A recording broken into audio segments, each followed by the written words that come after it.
out on top. Two cars go through. Which will they be?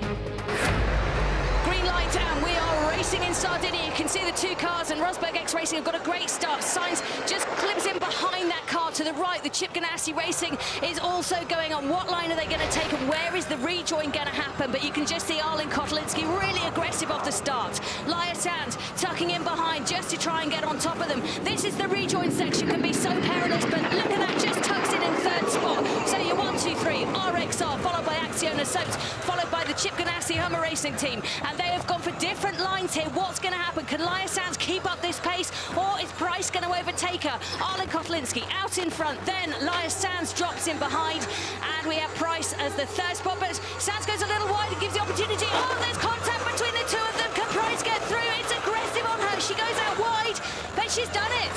Yeah, Prix up a place there, tidily done.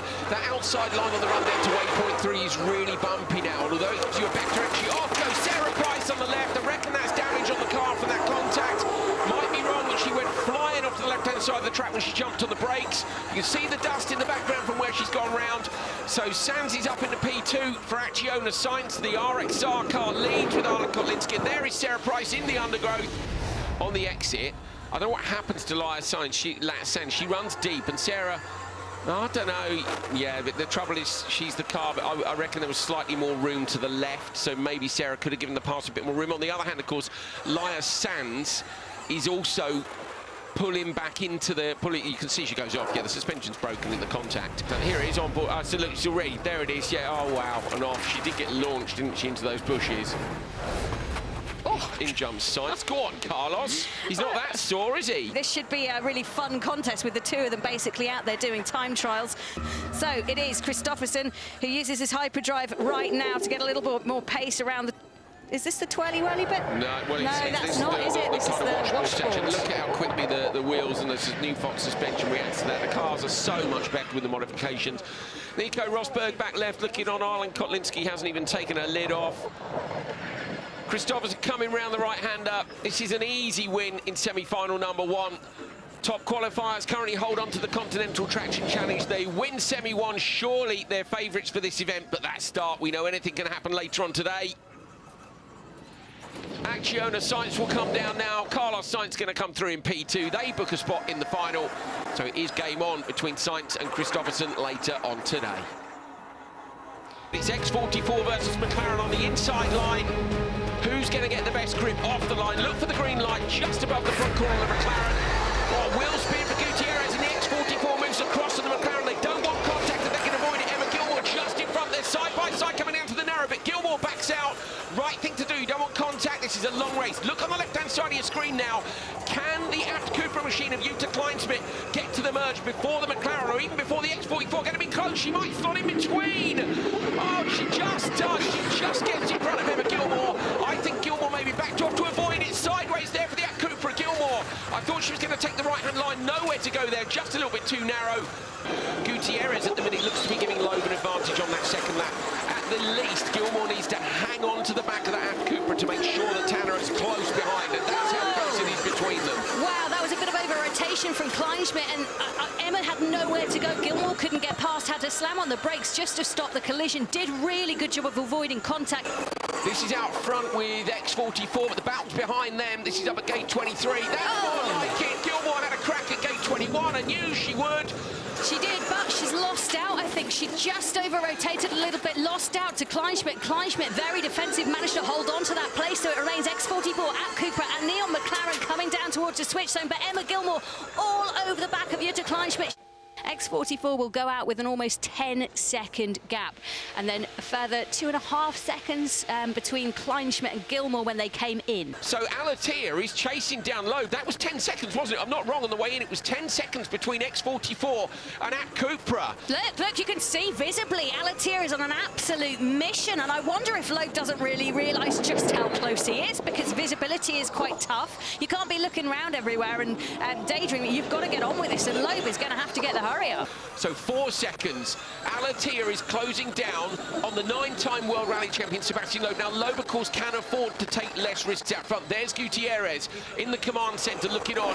Now Loeb starts to use the left foot on the brake and move the car around a bit more. Look at Al-Attiyah still 3.82, another 2/10 off. I'm loving Al-Attiyah's attack on this one, but you've got a place in the final. You certainly have.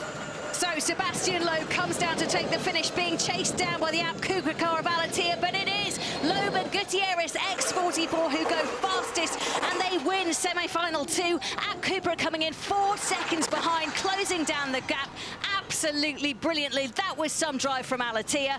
And then Tanner Faust in that neon McLaren, bringing it home in 3rd place. They will take no more running this weekend, but a good showing. Basically, they've had to recover that car and rebuild it. Good job. So this is how it stacks up. You can see RXR going through, Axionia Science, X44 and Apt, all a place in the final. But which of these 4 fabulous teams will join them? Only one goes through from the crazy race, and that entry list is something to wonder at. Watch for Munnings on the inside with Hella Hodas as well. So Munnings has got a great start for Genesis Andretti United. Molinaro moves across the left side to P3. Hozas holds P2. Now what's absolutely key is Woolridge, left-hand side of your screen. He's going to push so hard in that Veloce. Katie Munnings has got to beat him there. Hozas goes off the track to the right-hand side. Behind us, still looking at Woolridge, though, coming in, going to get there just alongside.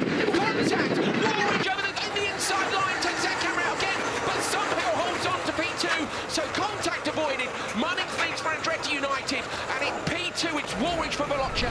Wow, Woolridge did a great job. He has such quick reactions. We've seen that demonstrated in Sardinia already. Look at Woolridge, just trying to close the gap. Hozas slips out to almost 5 seconds behind this lead too. Look, he's going to the inside. Can he get through? No, he can't. Once again, Katie slams the door shut. This is great onboard footage. You can just see the pressure that Andretti United car is coming under. Woolridge is looking for any way past that he can get it, and he can't get it done. A little bit of over-rotation there for Veloce. Great commitment from Katie Munnings to carry the speed through there, knowing the car was inside her. And of course, Woolridge has to brake a little more because he's got that tight line, but Katie did what she needed to as Woolridge hits something inside. Contact, he spins and takes out a flag. Head of Hozas coming through. Woolridge spinning the Veloce round. Can he get back in P2 or not? Where's Hozas? Where's Hozas? Come on! Woolridge is just absolutely driven through the hoardings. He's got the waypoint down, but he needs to get going, so they're just having to battle for it. There is the Veloce car. He managed to get it going. He'll get penalised for it, but look at Hozas just closing up that gap. That is fabulous driving from Hozas. She's really closed the gap down, but Woolridge managed to get back on. The switch zone, vitally important, not to drop too much time. You can see JBXE there doing a really good job with Hansen getting in from Hozas. You can see that Hansen is trying to close down GZ. He knows that this is an opportunity for him to get past pretty quickly. I think that Veloce car, unfortunately, under the hands of GZ at the moment, lacking in confidence, she said, but she's giving it a go. She's on the inside now. She's trying to hold line. Hansen on the outside. 2 into 1. Oh, my word, what is going to happen here? Look at them going side by side. Hansen uses that Inoa hyperdrive just to get an advantage. Pulls away from GZ. Well done to GZ for holding that for so long. Brilliant job from her. So Kevin has used his hyperdrive already, but Timmy has not. Oh, no, he's out of shape and he's managed to hit into the waypoint. He's got loose there.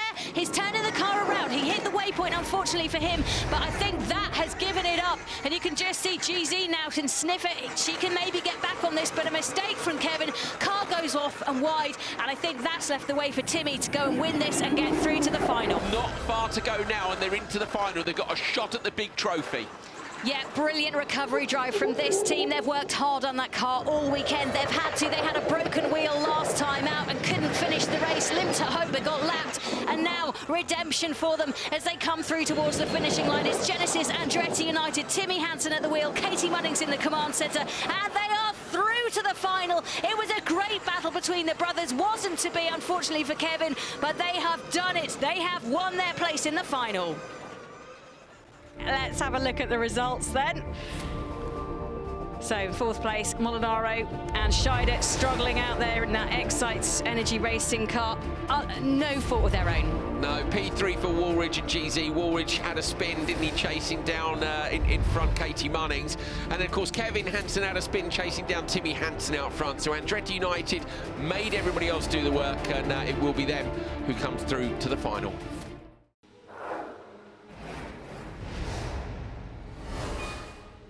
So those are your drivers: Carlos Sainz, Johan Kristoffersen, Sebastian Loeb, Nasser Al-Attiyah, 30 seconds. Timmy Hansen. Those are your 5 starting drivers. Keep your eyes on this one. They're keeping their eyes on the green light, and we are go in Sardinia. You can see 3 into 1 already. RXR taking a squeezy line. Everybody using their hyperdrive. 2 different lines on the left-hand side. That's really interesting. On the right-hand side is the Cooper team that seem to have been able to take the lead. Ahead of X44, behind them Andretti United. But let's keep our eyes open for this merge point. This has been feisty. RXR sliding in nicely into 2nd place. That was beautifully done. Acciona Sainz taking no risks in 5th place. So at the moment, Cooper lead, followed by RXR. X44 going wide round the outside. Can they slingshot through turn 3? I think they've just lost a little bit of ground there. They'll try and come through on the inside. It's gone wide, a little bit wide. No, recovered nicely. So your top 4 in place. So Al-Attiyah has that pole position. He has the clear vision in front of him, and he will try and scamper and get away from this car. It is Kristoffersen out there, and they are trying to find any way through. We've seen plenty of mistakes through the course of this weekend. The focus of Al-Attiyah, remember, he is a specialist at Dakar. He loves these sandy conditions, and Kristoffersen in unusual place at the moment, finding himself chasing down. Acciona Sainz are 30 seconds back, so there's a problem for Carlos Sainz. They've dropped off the back of the pack. That's a real shame, because I was just thinking about Laya Sands trying to charge her way through the pack on lap 2. These 4 all in contact, but look in the distance, you can't see Carlos at all. So it's a great shame for Acciona Sainz, but still going to be a 4-way tear up for the win. Oh, there we go. Problem there for the Acciona Sainz. Carlos Sainz will get out the car. We've got yellow flag systems in place. So it's interesting the way that this one's worked out. It was very mixed for round 2 just 4 days ago. For this round, though, Jenny, it's all the men in first and all the women in for lap 2. They should go out in the same order if nobody makes any mistakes that they came in. I wasn't sure Juta's right belt was in there.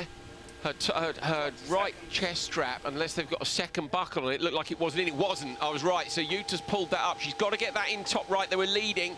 You have to pull it down from the top. No, it's still not in. Her belt's still not in. They're going to lose time. She can't go without the belt clipped in. She is going to get a big penalty for that. We've seen it already across the course of this weekend with Tanner Faust for the Neon McLaren. She's not realised that it's not in. The team need to radio her immediately. This leaves the door wide open, and this is disaster for Abt Cooper. They use their hyperdrive, the Anoa hyperdrive, off that line to try and get some purchase away. The gap is building, but what can Åhlin-Kottulinsky do? The belt now is flapping around underneath her. The team really should let her know and say, look, stop the car for a second, stick it on. Rosberg X Racing closing down now. Åhlin-Kottulinsky has not used the Anoa hyperdrive yet, so that's another chance to get through. She's all over the back of Jutta Kleinschmidt here. I tell you what, Gutierrez is closing in the X44. That Dayglow yellow car that is the Lewis Hamilton team is trying to pull the gap back, and she's, as you can see, just entering the screen now, so there's a chance that this could totally shuffle by the time they come through the finishing line. Yeah, up the inside into the Continental Traction Challenge. Runs are a little bit wide. It's a great pass. It's physical, but it's perfectly okay. Now she uses the hyperdrive. Boom. Thank you very much. You know a hyperdrive gives her 1.2, 1.3 seconds immediately. And look at this. It's a good move. She's in fact, she is a nose in front by the time the 2 cars have that tiny bit of contact. So through the left-hander, yeah, and then through the right-hander. Michaela Åhlin-Kottulinsky at the wheel, did a brilliant job, past Jutta Kleinschmidt, just into the water splash, and RXR, who took the win in round 2 and had it taken away with a penalty, take the win in round 3. Behind them, though, it's an all-action fight. Can Gutierrez find a way past Kleinschmidt? Not sure she can on the run to the finish, so Kleinschmidt takes P2 for Abt Cooper, but with 1 belt off, will that stand? Gutierrez gets 3rd, and Munnings across the line for 4th. And unfortunately, we've had confirmation. Car number 125 has been disqualified for a safety systems infringement on our screens. There are your winners, Åhlin-Kottulinsky and Kristoffersen. Here we go then, confirmation of results of round 3 of Extreme E 2022. Unfortunately disqualified from P2 due to a loose seatbelt is Abt Cupra. A DNF for Carlos Sainz and Laya Sands. P3 for Genesis Andretti United after all their problems. Brilliant to see them up there. Logan Gutierrez a second, but the winners are Johan Kristoffersson and Åhlin-Kottulinsky for RXR. Well, brilliant stuff, I think, from round 3 of Extreme E. RXR won round 2, didn't they? We did hear the German anthem at round 2. This time we heard the Swedish anthem, and a lot of emotion from Åhlin-Kottulinsky and Kristoffersson, who get revenge for that penalty in round 2, and they win round 3.